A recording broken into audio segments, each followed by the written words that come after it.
All right, and last one for today. Let's do some reaction ID chat. Let's do some reaction ID. Well, we are back to this guy. Last week we react to the ARG stuff, the Akara ARG. But today we're gonna do the this thing. A new video, pretty sure it's pretty good. Did the end game just got worse? 20 minutes, 20 minutes, 20 minutes. Yeah, I do the reaction. Did that the worst unit buyer doesn't matter. Blah blah blah. All right, let's do it. Well, hello, ladies and gentlemen. As all of you are used to by now, I am a channel that covers Honkai Star Rail and analyzes it. These videos come out as pretty critical in recent times, and that's true. Yeah, the Akron catalog, that's pretty good. What happened to the Oshas Akron mains? That's pretty good as well. Yeah, some of it is outright trash. What if it was? Trashing things that they do. I'm a person that doesn't like making videos that make me miserable, but venting does the exact opposite, and discussions of negative topics are necessary. When I do find that's true. Find something that I enjoy, like let's say something on Genshin, Wu. I find something good equal too busy playing it. I find something bad equal I don't want to play. Me. That's me. Or ZZZ, even HSR. I'm so engrossed about it that I don't actually talk about the good stuff. And you know what? I find something bad equal I don't want to play Genshin. And instead use my time just playing and experiencing the good stuff. Because of that, I admit that I get motivated to make videos instead of actually playing the game when I see something bad, rather than... So in case I have more free time to steal and comment about my stuff, and that's how my channel become more negative, even though I still like starrail. Hold on, do you think my channel become negative lately? Hold on. Do you think my channel did become a bit negative? Hold on, let me check that. Hold on. Let me check my YouTube channel. Hold on, let me check it. Hold on. We have almost 4 stars. Ooh, is it? Hold on. That's good stuff. This is kinda good. This good stuff. I'm not sure about this one. Good stuff. Makes. Bad stuff. Good stuff. Negativity. Yeah, okay. Bad stuff. Reaction anti stuff. Shit post. Good stuff. Makes. Good stuff. Good stuff. Good stuff. It's a mix. It's a mix, really. It's a mix. Not that bad. And something good. It's become a habit at this point that when I feel good about something, I usually rather just experience it than talk about it on this channel. I know this is harmful for a supposedly unbiased channel, since most of my content has not... Unbiased channel, chat. Unbiased.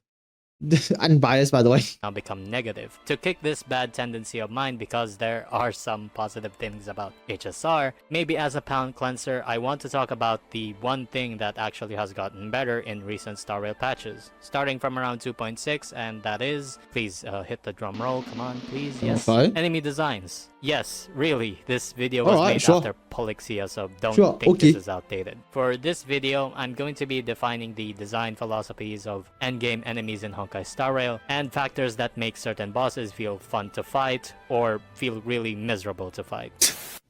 Miserable to fight? Oh, there's a lot. There's a lot of them.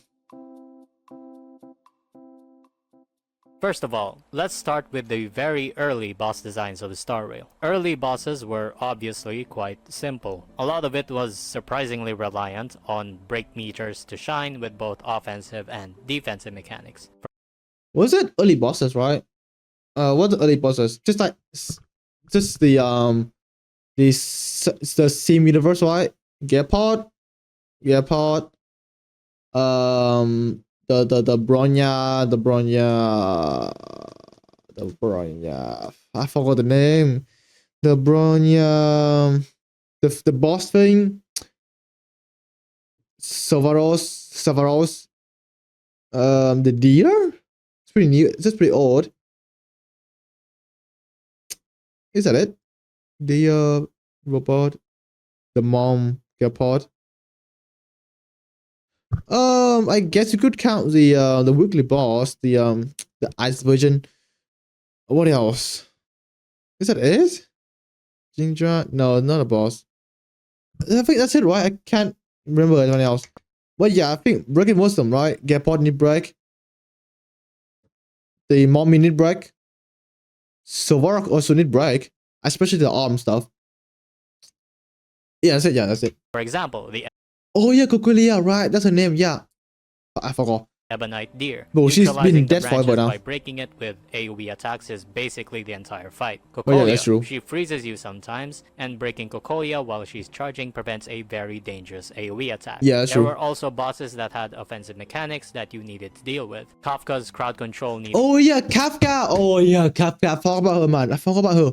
Right. cleanse on your healer. The Abundance Gorilla jumping on you needs No, that's new. That's pretty new, I think. Yeah, that's pretty new, not that old. to plan your That's SP kinda new. usage, and Svarog wants Right, you to surely. time your ults to break his hand. No, that's old. Despite the variety of enemy mechanics, these enemies often don't feel good to fight nowadays.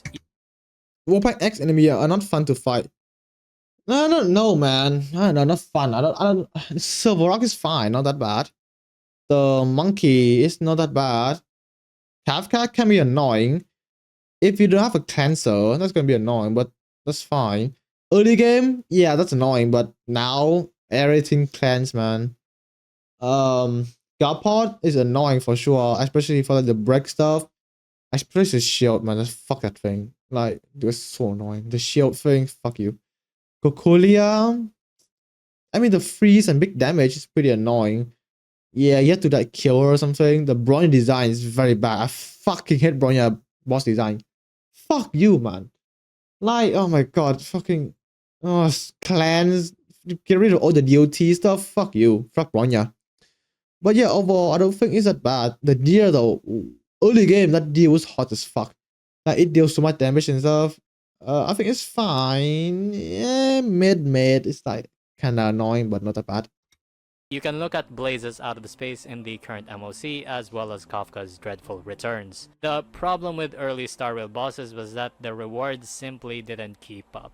Ebonite Deer didn't reward you by doing its mechanic outside of the fact that you lived through it. Cocolia didn't reward you by doing its mechanic outside of the fact that you lived through it. Kafka didn't reward you by cleansing the CC outside of the fact that you aren't annoyed anymore. Generally, the bosses back then didn't reward you with offense, but purely with defensive rewards. This worked pretty well around that time since our sustains were limited and needed all the help they can get. I mean, But yeah, now that true, our right? sustains never have to fear dying even on auto, then Okay, it that's just true. doesn't feel good at all to fight a boss with its offensive mechanics as the Oh, I'm guessing that isn't fun. It's like it's not annoying. It's more like it's just easy. Oh, I see now. Yeah, okay.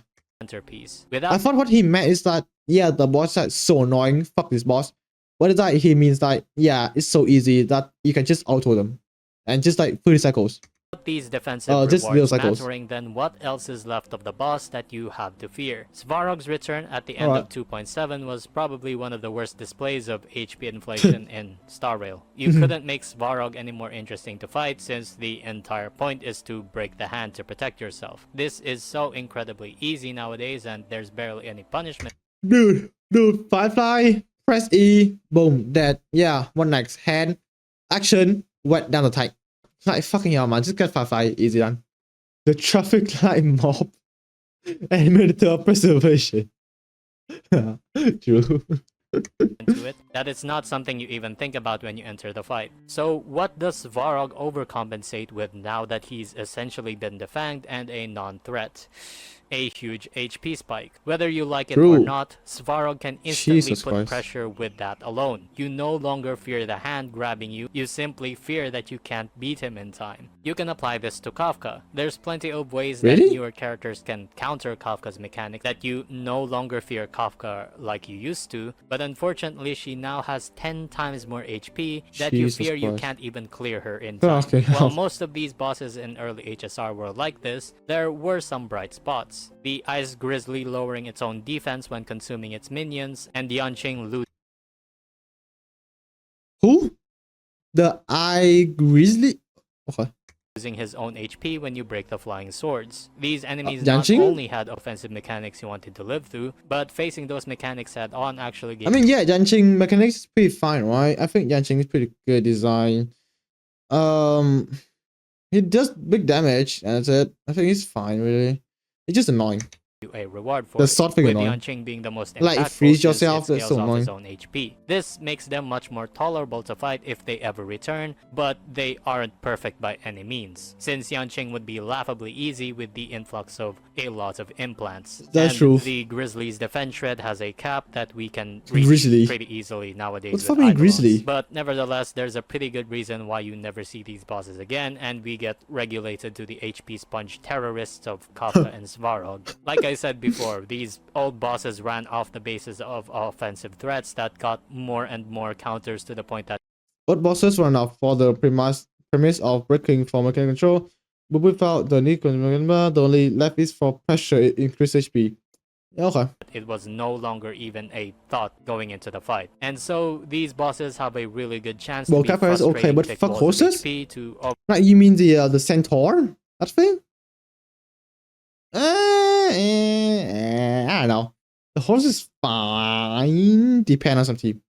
Like, yeah, it does like single target, your fucking team unit, and yeah, that does feel for shit. That is shit. It does like big AoE damage, but yeah, no, overall it's fine. overcompensate. Not good at all. But to give Starrail credit from their past mistakes, they definitely steered the boss designs to a better direction. Oh, middle. Let's talk about the designs after early 1.x, which is around 1.4 Okay. until 2.5. Bosses around this period have started to be a bit more interesting. The notable boss that released first was the Swarm, a boss Fuck, you know this thing. Oh my god. I don't know. Oh, I hate this thing. that got completely out of control when it split itself enough and can get really itchy to survive through. Thankfully, Yeah. once you do get rid of the pests, they leave behind this vulnerability debuff I mean, yeah, but it's gonna take a long time though. It takes so fucking long. and also deal damage, making it easier and easier as the fight went on to kill Yeah, but how long can you last? That's the question. the Swarm Mother. Argenti, the most notable boss, had a lot of rewards. Ooh, yeah, you know what? Yeah, that's true. Yeah, Argentina is pretty good. If like I don't deal a lot of damage, you're fine, right? You can do the thing, get yourself a shield, the sword, kill the guy. Pretty good as well, yeah. Which is fine. Shields, buffs, even damaging himself That's pretty wasn't off the table. Like the Swarm, you get rewarded in pretty tangible ways for facing the mechanic than driving around. I would rather deal with Argentina than the swarm. The swarm minion attack you, and unlike the Argentina, you know, like some give him shield, some damage boost. You know what? That's fine. I don't care. Aventurine rewarded you with free ultimates, something Unto Death did too. The DOT Rex Aventurine. exploded Oh, he's itself a to boss. deal massive damage regardless I've been doing boss. I don't know. The dash thing is easy to do, but you have to plan ahead. The dash thing you have to plan ahead. Like for full shot, right? You cannot get the full stack by yourself. You have to like save her ultimate up some shit. Yeah, that's fine. You have to use your brain, which is pretty good. But yeah, I think Aventurian boss is kind of good design. of how strong your DOT is. Just You how have to many use of your it brain you for the had. dice. Sam either burned itself or had their toughness locked. I haven't saw Sam a lot though. Yeah, I haven't saw Sam a lot. It's just like SP mechanics, which is yeah, but like if your healers are like so low, you can't heal enough and you're gonna die. But also drained The its own sandwiches HP are when hit- it was the sandwiches aggressive. like healer Past, check. present, future heavily damaged itself when you broke it, and staggering its breaks can give you more true damage. It simply wasn't defensive bonuses anymore. Bosses gave you something really useful to alleviate the stat check Yeah, boss more commonly give offensive bonuses for full mechanics. of Okay. enemy HP in addition to the previous benefits. This presents itself as a sort of a double-edged sword. These bosses don't need a lot of HP to be a threat as much as Varrock does, but But yeah, like do a lot of damage. If you ignore them, they're gonna do a lot of damage. You're they gonna die. are much more specific, and the bonuses are a huge stat loss. Past, present, future, Okay. if you are unable to break, feels completely impossible because you're missing an attack that cuts its HP to nearly half without breaking them. This can be a really bad thing, but thankfully they did it well enough with affordable options like Himiko to make it easier. There was also a problem with bosses like the Swarm and Argenti. Nowadays, the threshold of damage for both bosses still isn't They don't that crit- bad, but they at don't the crit end at of the all. day, these two are still stat checks. The quote-unquote mechanic that these two True. characters have can only be triggered by doing enough AoE damage. But if you can't do a lot of AoE damage, then how are you going to get those damage bonuses that are going to help you do AoE damage? You True. simply don't, I guess. If the bonus damage was attained without damage checks like breaking the enemy, it would feel much better. To cut back to reality, it's like a catch-22 of damage. The mechanics will help you do more damage, but you need damage to actually get more damage. It's way less So overall, what does he say? He's saying that, yeah, just damage check. Overall, it's just damage check. egregious than Svarg at Nothing least, changed. and it will take a while Just for them damage check. to be unmanageable in terms of HP, but at least we're getting somewhere. It's not perfect though. Aventurine didn't need you to do good numbers to fulfill Gamble, which is cool. Hule is I mean, yeah, you have to do the thing, but you still need to damage though, right? Because over time, eventually gonna fucking kill you. Like the energy consumption, or AoE dice thing, yeah, that's thing gonna kill you. You don't have enough sustain over time, right? But yeah, relatively worse, and I'll explain why. Hule's Fucking main Hule. rewards are hitting you a lot and draining its own toughness. Yeah, that's Hule is a hero check, not DPS check, hero check, support check. The problem is that Hule is so fast that his break state lasts for like a split second. And so if you play with its mechanic and see a tangible difference, you're I mean, I think the best way to beat Hule is just having face out, right? That's it. TV banana boss was the best right now. Oh yeah, I think it's fine. Yeah, like you have to hit it a lot for the yeah, it's designed for break, but if you don't have break, that's fine, right? You have to hit them enough time for the thing to for the count to go to 0. Yeah, pretty fine. I think that mechanic is pretty good. If you have break, even better. But if you don't, it's just fine. Just hit them a lot, right? either playing Fei Xiao, counter characters, or Boot Hill, which Hule actively doesn't play nice with at his core. He's just too fast. It would have made infinitely more sense if they drained HP instead of toughness when you clear off the stacks. Making Hule slower when he's broken would also help, but I digress. Not only did fulfilling mechanics have defensive purposes now, but also is that fucking Gunnar fan in Akron team? How old was this? Gunnar little Gui in Akron team. offensive purposes. Most of it though was attained through damage gates, and some weren't reliant on stats to trigger. Some rewards were good while others were pretty bad. These bosses are played pretty straight-laced though, but that's kinda what happens when you have Super Break take over everything. How much? 160k. 166k. There's been numerous reruns on good MOCs damage, good with damage. these enemies, and truthfully I don't really find them frustrating to play against because of these bonuses. It always feels like there's another way to optimize. Yeah, like this, right? You have to plan ahead. You have to save up Fusion Ultimate for this alone, or else, the Fusion might die. Is what to do during a specific moment of time a boss moves. What didn't they ultimate there? They have time, right? Press the ultimate. They have the priority, right? And that's really good to make a Don't know why boss they didn't do it though. engaging. Now we get onto the new bosses. For the meat and potatoes of this video, let's discuss the enemies starting from 2.6. I don't know what exactly happened, but these new boss designs shot up in quality across the board. Previously, I talked about how a lot of bonuses in bosses around Penacony were stat checks. There was an inherent level that you had to reach just so you can get a boost that widens the gap of power difference between you and another player despite having very close damage numerically. Oh, now it's a good team now. Oh, now this is a good team. What?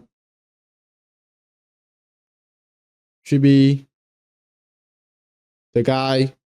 Aventurine, yeah, it's pretty good. One-shot the swarm, or you don't. That one digit of damage difference dictates whether you save 3 cycles or a fat 0. What changed on 2.5 is that there were more bosses that weren't necessarily stat checks and relied more on play. But academics cared about attack frequency and attack timing to give you a boss to your floor. The the TV thing is like both annoying and both good at the same time. You have to plan who you're attacking. Yeah, that's pretty good to work with. It also had a really high optimization ceiling where some people can get enough turns to do a 0 cycle, but give the phone to another player and they may not be able to do it. After that was the implementation. Well, it's just like sometimes it's like fucking just enemy RNG luck, right? Like the TV thing. If if you're good enough, the TV gonna keep choosing Black Swan or Kafka, boom, easy clear. But if TV keep choosing like Lingsha, Gunnifan, then yeah, it's not gonna work. Of war armor, and specifically Nikador. I've grown to respect Nikador a lot as a Nikador? boss. At the surface, Really? it seems like just another stat check, but theoretically there's only 2 bosses in the game you are guaranteed to beat no matter how high their HP gets, and Okay. that's Sam due to combustion HP and Nikador. Because breaking Jesus, war look at armor Fushan. drains so much Look of at Fushan. Nikador's own HP, on paper Nikador with enough follow-up attack characters has a set time. Oh, the lance thing. I think it usually shows the lines, right? It connected to the Liquidor stuff. So yeah, it's pretty good. But then again, it's like damage check, right? And you don't do enough damage, you know, die. You know, it's still damage check in the end. Limit before you are guaranteed to beat him with proper play despite any HP spikes he may get. This is how Fei Xiao is able to clear Nikador despite being considered an AoE check. No, I don't think Nikodor is AoE, right? No way. No, I think he still can be cleared with a single target, no?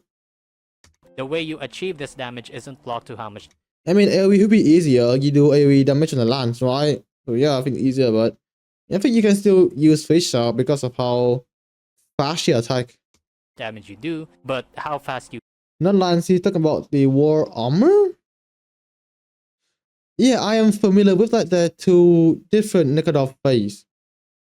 I'm pretty sure this one is like the final phase. That's like two Nikodor boss. This is like the boss, the final boss thing. This is one more. I don't remember though. Hit and when you do it, which is a really good way to scale later down remember. the line. Unfortunately though, Amphorius can't all be winners. In 3.1 we got Flame Reaver, which you know what? Fuck this guy. is basically the swarm but a This guy is like super anti-break.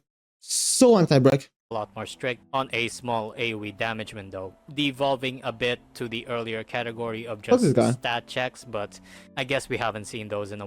No, the 7 count next to the HP bar. Oh, the stack thing. Hold on. I think I might know what you're talking about, but I still can't imagine it yet. I definitely know what you're talking about. Yeah, I don't know. I fucking know. How much did I fight that guy? I can't remember exactly. Yeah, I cannot remember his exact mechanics he has. I know he had a number thing, which does additive damage when you get it to 0. I think that's fine, right? I think this thing is fine. I can't remember though. A while. We also have these Pegasus and Griffin, which are complete garbage. Listen, True. Bosses being stat checks only is bad, but those kinda have to exist, right, in a turn-based game. These 2 mobs not only are walls of HP, but are also really in love with just crowd controlling. That isn't a problem either, by the way. The problem is that it's goddamn unblockable, and you can do nothing to prevent it. It's gonna hit you if you aren't using effect mitigation, which is rare by itself, and chances are your cleanser. I don't think they're bosses, right? Not sure. I think they are just mini boss. I don't think they are the main boss, are they?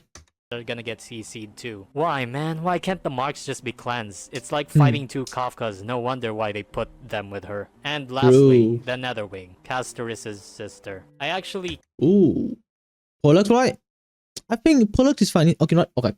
I think Pollock design is pretty good. I think it's good. The only problem is that they make the face quite a bit unbeatable. You need to have characters that lost health. Catchrise, Mayday, Blade, Jingliu. Yeah, those characters. You need to have someone to consume health when they do action. To make Pollux exit the state. You know the state, right? You need to lose health for it to do stuff. Yeah, that is quite unbeatable. If you don't have those characters, it's still good. You have to just wait for them to fucking hit you, right? But they're gonna take a long time. It's not optimal. It's not optimal, but it's still beatable. It is beatable. I think it's fine. I think Pollux is fine. Quite like the Netherwing in the fact that it exists somehow in endgame. Nether wing. The nether. There's an aspect of it Yeah, that this I thing. really like, but there are some things about this boss that gets rightfully criticized. Okay. Netherwing is at its core a healer check. You can use whatever character I don't think it's a healer check though. No, I don't think it is. you want, but in a normal scenario, this But yeah, you do need healer. You do need a healer on product. You need one. You really need one. fight is not clearable You have to without get a one. healer slot You in, must which have is one. fine because most free sustains are healers. This boss is very unique though in the fact that its HP is so low to overcompensate for its stalling mechanic. In Yeah, previous times, that's the Savara stuff. would get higher HP because he doesn't Can really just use show anyone at his core. what the CN HP tactics? I don't know what you mean. The CN. Because of the lack of his mechanics. Netherwing has lower HP because of how hard Netherwing shows 3 characters. This is by no stretch of the imagination the most shill a boss has ever done, and the criticism around it is rooted in one thing: clear mobility. One thing that Netherwing gets generally praised for, which I also praise it for, is how many characters can 5-cycle it. This is a boss that is an antithesis to what we've seen so far with the rise of HP inflation. Usually, due to HP inflation, a block is set on the recency of characters to where anyone before is a struggle, and yeah, so for products, right, I think what this two clear, my day and Cashrise clear. Consume HP, right? Fuck below, blade, Ying Liu them. anyone above can do it. Those characters above the block have quite a lot of mobility to clear in lower cycles than 5. Zero cycling usually has around 6 or so characters that can do it. Netherwing is the direct opposite. The viability block is set so far behind for characters that can 5 cycle, but there's very little mobility to get to the extreme 0 to 2 cycles without a credit card. Because of how the stalling mechanic works, you can... I mean, yeah, of course you have to like roll for the new characters, right? But still, it's an easy boss. It's an easy boss. Zero cycle with cast risk it's quite on easily, like the easy side. But every other meta character is hovering around 1 to 2 cycles, despite not being that far behind in damage, and there is very little you can do about it. That is a pretty big flaw. Being able to 5 cycle with any character with a reasonable amount of effort is not a bad thing, but for anyone seeking to go beyond 5 cycling, Netherwing doesn't really have a lot of workaround to make it. I mean, you don't have to, right? Okay. Well, you know, some people, it's like, well, I like to zero cycles, or else my company break. I don't see why you need to zero cycles it, right? The game have the target clear within 20 cycles. That's it. You clear within it, you're done. This is not fucking Honkai Impact third where you have to clear it as far as possible. No, it's not. The target is there. The target clear within 20. You did it? Yeah, easy. 3 stars, like clear. So if you're able to clear this thing within 5 cycles with a 1-pack X unit, that's pretty good. That's pretty base, right? And if you want to clear further, clear earlier, yeah, feel free to do it, right? If you like to, yeah, do it. But you have to do it. But for you to do it, you have to get the new characters, right? Which is reasonable. Very reasonable. The boss is supposed to be shielding the new units. Example, Perlex shielding for Made and Castrise. So for you to get early cycles, you have to get them, which is fair, very fair, right? It is fair. I don't see, yeah, sure, they can make it easier to clear 3 cycles in 3 cycles, but I don't know, man. Like within 5 cycles, at least 5 cycles to kill this thing, you have 5 more cycles for the second phase, and I am just assuming the second phase, you have a pretty good team as well that can clear within 5 cycles. So I don't see a reason why you have to like clear in 3 cycles. And like, you have to clear in 3 cycles using odd units. I don't see a reason for that. Also, the MOC buff was broken. Yeah, it was pretty good. It was like actually good. A boss really like Banacademics has a lot of clear time mobility, depending on luck and how you play. In Netherwing's case, you don't have those choices because of the lack of interactivity. Netherwing is such a rigid boss. If you don't have 3 characters, you can't shorten its stall. If you can't heal... Healing check? No. Like, not really. No, healing check works. It ignores shield, which is fine. I like that. I fucking hate the fact that up in train is good every time because of shielding stuff, right? So good stuff that they are making healing good again. Yeah, fuck inventory. So yeah, ignore shield, pretty fine. I like that. Make you run healers, pretty good. I like it. I legit hate it when people run with no sustain. Like fuck you, man. Sustain is designed for a reason, right? So yeah, good stuff. They're making people run for sustain. I love that. Mandatory store. I mean, yeah, you have to do that. Why not? Right? I think it's a good mechanics. I think it's pretty good. Heal, you don't clear. No matter what you do in the fight, Netherwing will just attack and do nothing else, effectively becoming a punching bag. No, that's a good way to clear though, right? Yeah. Punching stuff. What the fuck this team? Sunday Lingsha. What the fuck this? Yeah, so the fact that it attacks, I don't know how often it is. Yep. So you need to lose health to get this thing to 0 to deal good damage. And there are no way to do it when you have no catchers that lost health when they do action.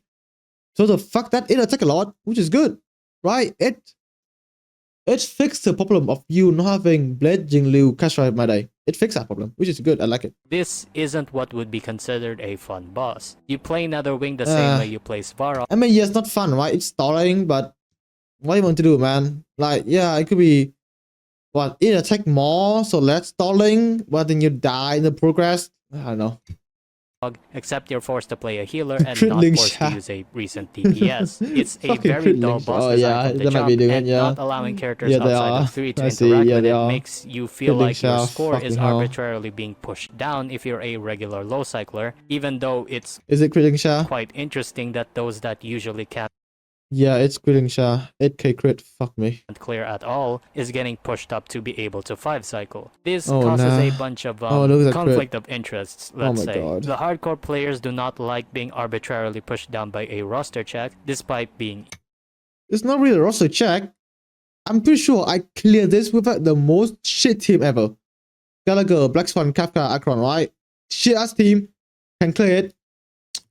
Given that the second half is broken as fuck, ignore them. But yeah, you can still clear it. If you play the game, right? Play the game, roll for characters. I don't think that's a problem though. So yeah. Easy. Netherwing doesn't allow a lot of gameplay expression, and hardcore players want bosses that they can express their low cycling skill with. Why you have to express that? I don't know, man. Just clear the game like normal. Okay. But the others who main older characters love that they can clear in 5 cycles and want more bosses like Netherwing, rather than exactly. I like it. The other bosses where a block is set to where you can. I don't get it why you want to clear it in faster cycle. I don't get it. Like, you clear the game. Yeah, well, like, you got it, bro. Like, just try having fun fighting bosses, right? Just for me alone. I don't like to min-max the cycle. Yeah, sometimes I like it, like, you know, like in the fun of 27, I want to kill the thing. So the next second half, I have more cycle, right? And stuff, but that's not that fucking like not that min-maxing, unlike these people who want to like 0 cycle it. I don't get it. Legit, I don't get it. With this character anymore. Both can be true at the same time. Netherwing's low HP is a good thing for everyone to 5 cycle, but there should be some interactivity with Netherwing to allow players to be able to sweat a little harder. Yeah, that is having Catchrise, Mayday, Blade, and Jingliu. Am I wrong? The mechanics is there. You're supposed to lose health, which means you need to own Catchrise, Mayday, Jingliu, blah, blah, blah, right? If you have them, the boss is gonna be easy, and therefore you can 0 cycle. Right? Then what's the problem then? If you want to clear faster, get them. If you don't, that's fine. Who cares? And even get to 0 cycling with tactical play. As it stands right now, it's so uninteractive that only 3 so far can 0 cycle without unnatural investment. It's not easy, but we should have the perfect balance to where...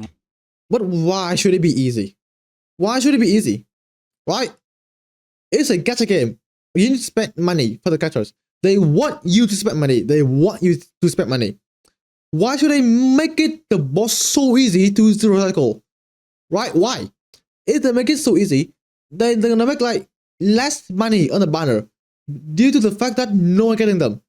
Because the older characters can fucking zero cycle the new boss. Why should I do that, right? Yes, I am sucking the fuck of dick of Mihoyo right now. Yes, I am sucking them hard. But then again, you have to get into the idea, right? You have to get into the minds of getting money. Why should they design a boss so easy that even 1.0 characters can clear the shit in zero cycle? Why? The fact that you can do it in 5 cycles is fine. It's pretty good. It's fucking insane. Into the scenario, 1.0 characters killing this in 5 cycles, insane shit, right? So if you want to get early cycle, you just have to roll for the new one. You have to do it. Just do it. Just roll for them, right? If you want to get early cycles, just do it. Like, I don't know, like, stop complaining. Most characters can clear, but people shouldn't be locked out of speedrunning without a small pool of characters. What do you mean small pool? Small pool? Then don't do it. The point of you doing fast cycle is because you have more characters than normal people do, than the casual do, right? Like, you have like Sunray, Robin, Hyacinth, Triby, My Day, all of them. You have all of them. And that's why you want to do early cycle. Why do you want to do early cycle when you have fucking 10 characters, 10 limited characters? Why? In that 10, none of them are designed for Pollux. Then what the fuck do you want to clear early cycle then? You can't do it. Just tell you can't do it. You cannot do it. The boss designed for the new one. If you don't have the new characters, you can clear early cycles. Why do you want to do it so hard? Why? mechanics is in the game after all. If you want me to redesign Netherwing, I would make healing count for the stall phase, charging to have some. No, that would be so boring. It would be extremely boring. It would be extremely fucking boring. Why? It would be so easy. It would be extremely easy, right? That's not hard. It's not hard. Lingsha heals everything. E heal, follow up heal, ultimate heal, everything heal. Gallagher as well. Normal heal, E heal, fucking ultimate heal. Everything heals, right? So no, that would make Pollux even more easier. Of interactivity outside 3 characters. Since Casters has a million hits, maybe you should give a healing buff that scales off the amount of hits that you have to make sustainless possible. You can also make the boss drain HP to 1 on the phase shift and then doing an attack that can actually kill you. This would push people into needing to time their ults to heal, and if you're going that's pretty good. That's pretty good. That was pretty good. Too fast, then maybe that's a punishment. Either way, I think Netherwing has a good idea in terms of the HP that it has, but we're not quite there yet in terms of the interactivity. Alright. But anyway, aside from that little rant, ever since 2.6, the boss designs have been quite good in my opinion. Even a stat check like Flame Reaver was pretty merciful because of the turbulence allowing sustainless, which made it. Dude, Flame Reaver is such a fucking break counter, man. It's a break counter, bro. That's what I'm saying. It's a break counter. Much less punishing than other bosses like Aventurine. I didn't even mention the Apocalyptic Shadow bosses that they threw out. Apocalyptic Shadow Hule is probably... Oh yeah, the 1v1, right? Yeah, it's pretty good. The 1v1 Hule is pretty good though. Peak HSR fun design to me. It's not perfect. I wish they could tweak some things to make it the perfect fight. Blaze Nana, the Apocalyptic Shadow version of the Banacademics boss, is also really amazing. The Swarm Bug is soul crushing.